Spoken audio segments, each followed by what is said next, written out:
Jal Jeevan machine అమలుపై రాష్ట్ర స్థాయి వర్క్ షాప్ ను ఉప ముఖ్యమంత్రి పవన్ కళ్యాణ్ బుధవారం ఉదయం ప్రారంభించారు. ఈ సందర్భంగా పవన్ మాట్లాడుతూ జల జీవన్ మిషన్ ద్వారా ప్రతి ఇంటికి పంపు వాటి ద్వారా నాణ్యమైన మంచినీరు అందించాలనేదే లక్ష్యమన్నారు. 2019 ఆగస్టు ప్రారంభమైనప్పటికీ నీటిని అందించడానికి పరిమితమైందన్నారు. 2024 నాటికి మరింత బలోపేతం చేసి రోజు నీటి సరఫరా చేయాలన్నారు. 55 లీటర్లు ఒక మనిషికి ఇచ్చేలా కార్యాచరణ రూపొందించామని తెలిపారు. కూటమి ప్రభుత్వం వచ్చిన తర్వాత మోదీ కలను మరింత సాకారం చేసేలా అడుగులు వేస్తున్నామన్నారు.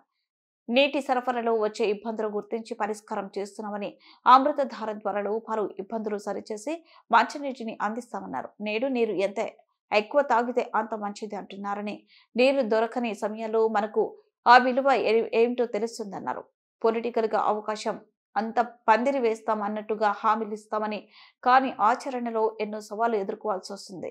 భీష్మ ఏకాదశిన 24 గంటలు మంచినీళ్లు తాగకుండా ఉంటే ఆ ఇబ్బంది తెలుస్తుందన్నారు. దీన్ని మరింత బలోపేతం చేయాలని ఇప్పుడు దాకా జల్ జీవన్ మిషన్ కేవలం నీటిని అందించడం దాని వరకే అంతవరకు పరిమితమైంది. ఇది గౌరవ ప్రధానమంత్రి శ్రీ నరేంద్ర మోదీ గారి కళ. ఇది కనీసం రోజుకి ఒక 55 లీటర్లు నీళ్లు సగటున మనిషికి ఇవ్వాలి అని, అది కూడా పరిశుభ్రమైన నీరు ఇవ్వాలి అనేది అల్టిమేట్ గోల్. ఏంటంటే జల్ జీవన్ మిషన్కి సంబంధించి నిరంతరం నీటి సరఫరా ఉండాలి ప్రతి ఒక్కరికి అనేది ఆకాంక్ష, ఆశయం. దాంట్లో కనీసం ముందస్తుగా కనీసం 55 లీటర్లు కనీసం ఇవ్వాలి అనేది ఆకాంక్షతోటి స్టార్ట్ అయింది.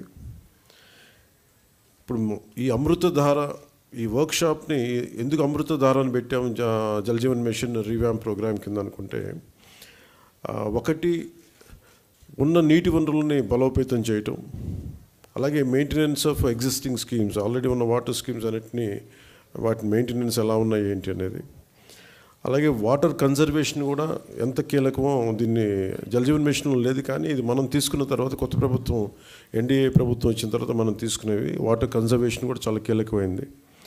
అలాగే ట్రైనింగ్ అండ్ కెపాసిటీ, ఒకటికి ఉద్యోగస్తులకే కాకుండా ప్రజలను కూడా దీంట్లో భాగస్వామ్యం చేయాలనేది ఒకటి. అలాగే దీంట్లో ఈ ఐటీ సిస్టమ్స్ ద్వారా దీన్ని మనం స్ట్రీమ్లైన్ ఆపరేట్ చేసే విధానం, అలాగే గ్రీవెన్స్ రిడ్రెసల్, ఏమైతే నీటి సరఫరాలు ఇబ్బందులు ఏమున్నాయో రిపీటెడ్గా వచ్చే అవుట్ ఆఫ్ మెయింటెనెన్స్, వాటికి కూడా ఒక విధి విధానాలని రూపొందించడం, అది దీనికి సంబంధించి ఈ అమృతధార సంబంధించింది.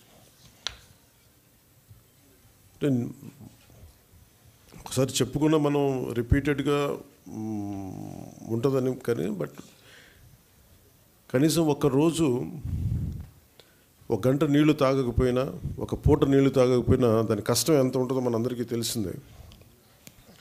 ఏకాదశి వ్రతాలు కానీ ఏదైనా సరే పొద్దున్నుంచి సాయంత్రం వరకు నీళ్లు తాగకుండా రకరకాల మనం ఈ రిలీజియస్ థింగ్ మనం ఈ పండుగల్లో అప్పుడు ప్రత్యేక పర్వదినాలప్పుడు చేసేవి కానీ